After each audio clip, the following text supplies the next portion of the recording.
কে ভালো আমল করছে, কে মন্দ কর্ম করছে। আল্লাহ তাআলা ভালো মন্দ বুঝার জন্য প্রত্যেকটা মানুষকে আল্লাহ তাআলা জ্ঞান বুদ্ধি বিবেক দিয়েছেন। সেই জ্ঞান বুদ্ধি বিবেক বিবেচনা দিয়ে চিন্তা ভাবনা করে সে বিচার করতে পারে যে আমি ভালো কর্ম করছি কি মন্দ কর্ম করছি। এই পৃথিবীটা বিশাল একটি কঠিন জায়গা। মূলত এখানে যারা ভালো কর্ম করবে তারাই কিয়ামতের দিন সফলতা অর্জন করবে, আর যারা মন্দ কর্ম করবে তারা সাকসেস নয়, তারা অসফল ব্যক্তি। অতএব এই দুনিয়াবি ক্ষেত্রে আমরা যখন লেখাপড়া করি, লেখাপড়ার সময় বিশেষ করে জান প্রাণ দিয়ে পরিশ্রম করি, মেহনত করে লেখাপড়া করি। এই জন্যই যে সামনে মাধ্যমিক পরীক্ষা, মাধ্যমিকে যেন আমার রেজাল্টটা ভালো হয়, আমি যেন ফার্স্ট ডিভিশনে পাস করতে পারি।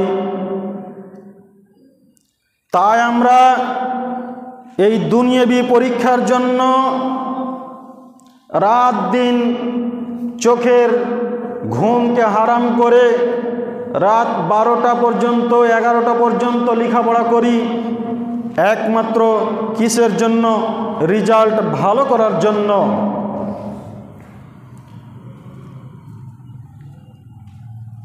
আর আল্লাহ তাআলা মানুষকে পৃথিবীর মাটিতে পাঠিয়েছেন শুধুমাত্র খেলাধুলা করে, নিজের ইচ্ছামতো চলাফেরা করে জীবন যাপন করার জন্য নয়। আল্লাহ তাআলা এই মানব জাতিকে পৃথিবীর মাটিতে পাঠিয়েছেন তার পরীক্ষার জন্য। আমরা এই দুনিয়াবি পরীক্ষার জন্য এত পরিশ্রম করে লেখাপড়া করি রেজাল্ট ভালো করার জন্য, কিন্তু কাল কিয়ামতের দিন আমাদের রেজাল্ট কি হবে তার জন্য আমরা প্রস্তুতি নিই না। কিয়ামতের দিন আমার আমলনামা, আমার রেজাল্টটা আল্লাহ তাআলা আমার ডান হাতে দিবেন কি বাম হাতে দেবেন তার জন্য আমরা প্রস্তুতি নিই না, তার জন্য আমরা পরিশ্রম মেহনত করি না। তাই আল্লাহ তাআলা আমাদের সকলের এই পৃথিবীর মাটিতে পরীক্ষা নিচ্ছেন। পরীক্ষাতে যারা পাস করবে তারাই কাল কিয়ামতের দিন জান্নাত লাভ করবে, আর যারা এই পরীক্ষায় পাস করতে পারবে না তাদেরকে সেই ভয়াবহ জাহান্নামে যেতে হবে। তাই আল্লাহ তাআলা সূরা বাকারা সূরা নম্বর 2 আয়াত নম্বর 155 মধ্যে বলেছেন, ওয়ালা নাবলুওয়ান্নাকুম বিশাইইম মিনাল খাউফি ওয়াল জু'i ওয়া নাকসিম মিনাল আমওয়ালি ওয়াল আনফুসি ওয়াস সামারাত ওয়া বাশশিরিস সাবিরিন। আল্লাহ তাআলা বলছেন, অবশ্যই আমি তোমাদের পরীক্ষা নেব ভয় ও ক্ষুধা দিয়ে, এবং তোমাদের জীবন সম্পদ ও শস্যের ক্ষতি সাধন করে। এই পরীক্ষায় যে ধৈর্য ধারণকারী হবে সে সফল হবে। ধৈর্য ধারণকারীদেরকে সুসংবাদ দাও। অত্র আয়াত দ্বারা যেটা বোঝা যায়, আল্লাহ তাআলা আমাদের পরীক্ষা নেবেন। প্রথম পরীক্ষা কি দিয়ে? ভয় দিয়ে।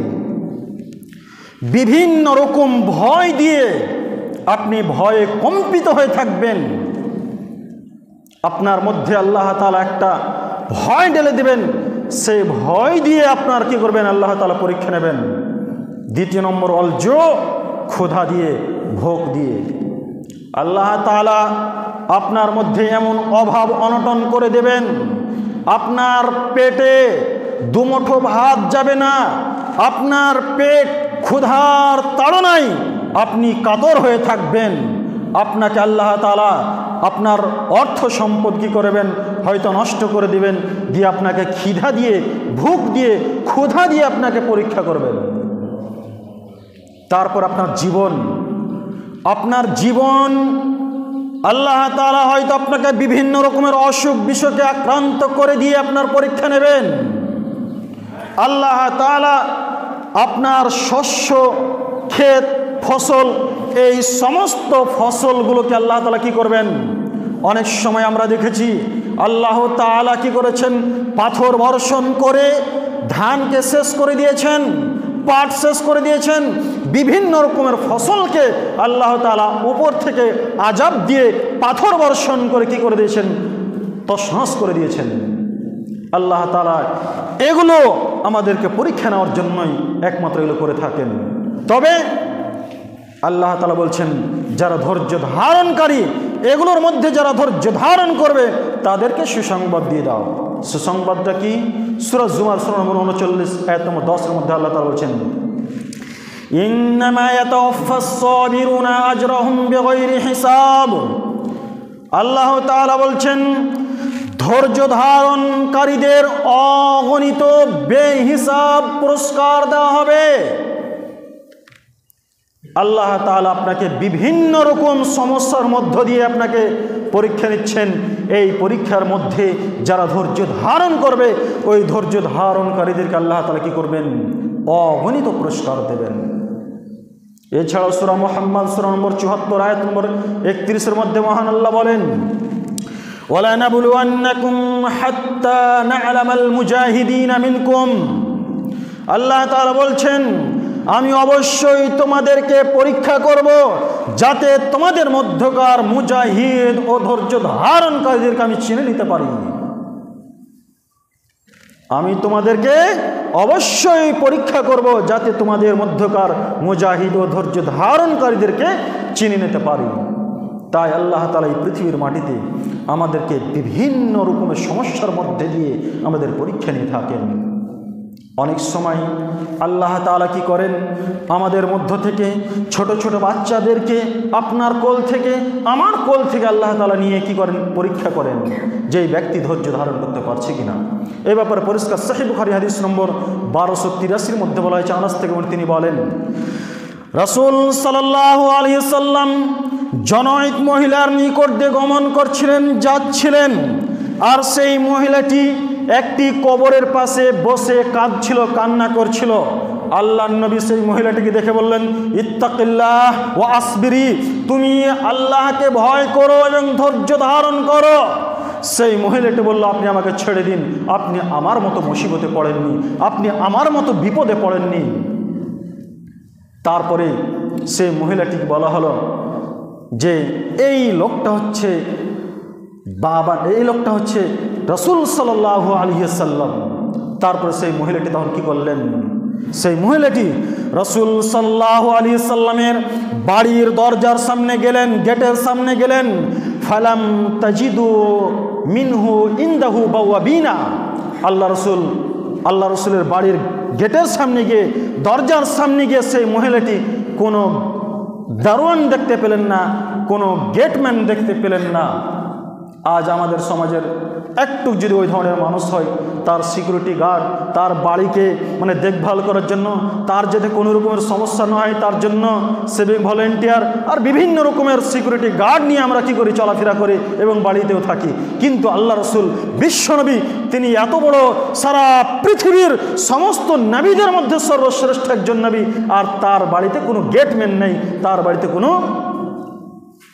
সিকিউরিটি গার্ড নেই। সেই মহিলাটি বলছে যে আল্লাহর নবীর বাড়ির গেটের কাছে কোনো গেটম্যান দেখতে পেলাম না, কোনো সিকিউরিটি গার্ড দেখতে পেলাম না।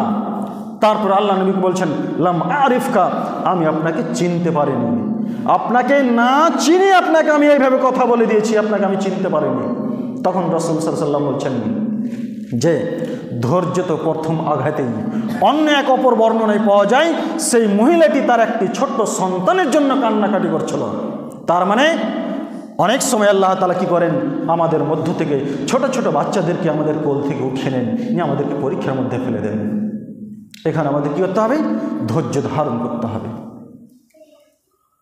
এছাড়াও সহিহ বুখারী হাদিস নম্বর 6424 মধ্যে বলা হয়েছে, আবু হুরায়রা থেকে তিনি বলেন, রাসূল সাল্লাল্লাহু আলাইহি সাল্লাম বলেছেন যে আল্লাহ তাআলা বলছেন, আমার নিকট আমার মুমিন বান্দার জন্য জান্নাত ব্যতীত কোনো পুরস্কার নেই।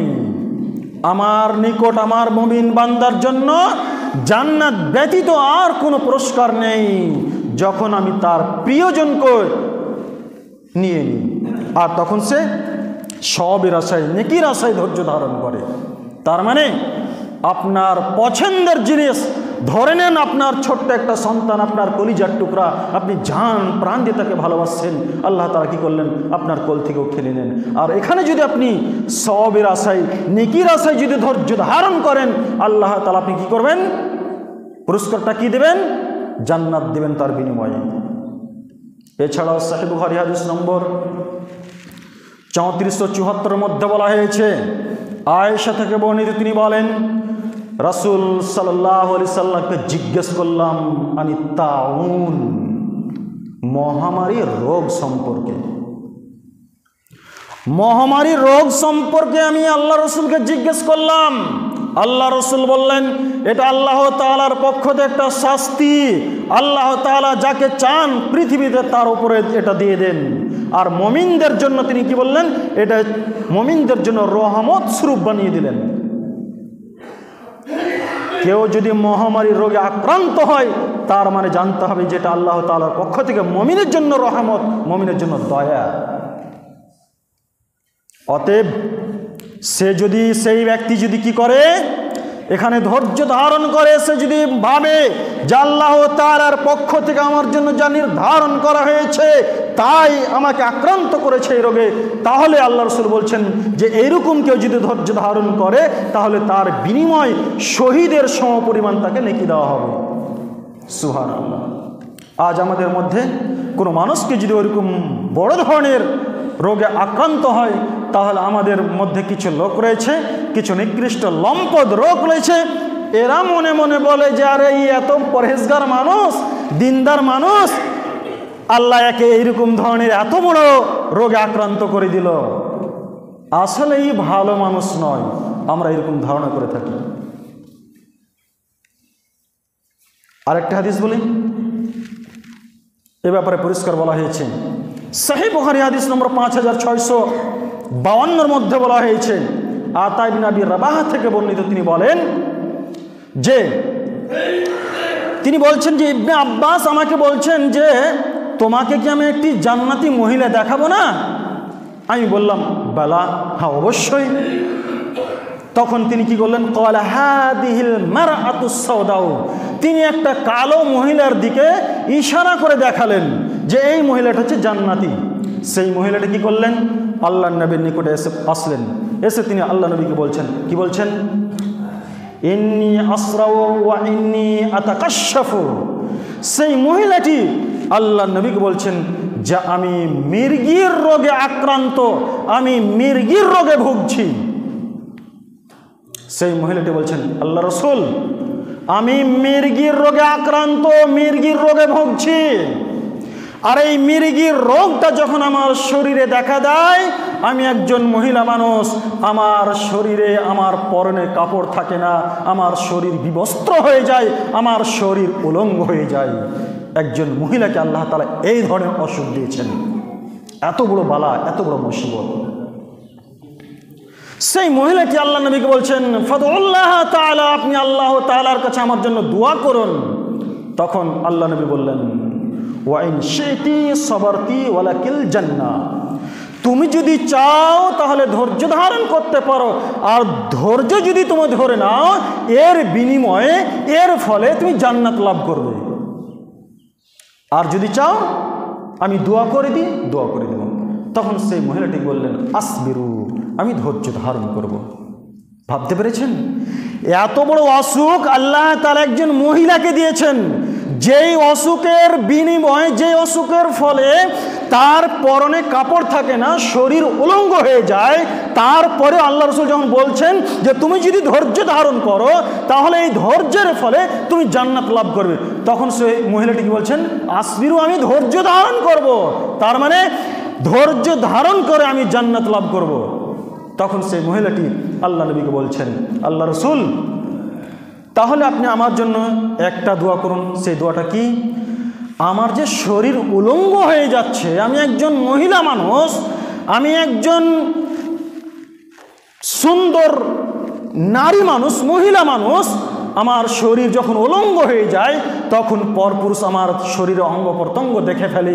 অতএব আপনি আল্লাহ তাআলার কাছে এই জন্য দোয়া করুন যাতে আমার শরীর উলঙ্গ না হয়। তখন আল্লাহ তাআলা সেই মহিলার জন্য দোয়া করলেন। ভাবতে পেরেছেন? একজন মহিলাকে আল্লাহ তাআলা এই ধরনের অসুখ দিয়ে পরীক্ষায় ফেলেছিলেন, সেই মহিলা পরীক্ষায় পাস করেছে।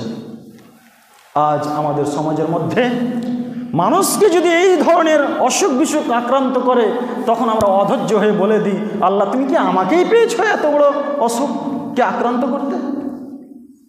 তুমি কি আমাকেই পেয়েছো এত বড় অসুখ দিতে? আমরা অধৈর্য হয়ে যাই। স্মরণ, আপনি যদি ধৈর্য ধরেন, ধৈর্য ধারণের ফলে কালকে আমাদের আপনি জান্নাত লাভ করবেন। এছাড়াও আরো বলা হয়েছে,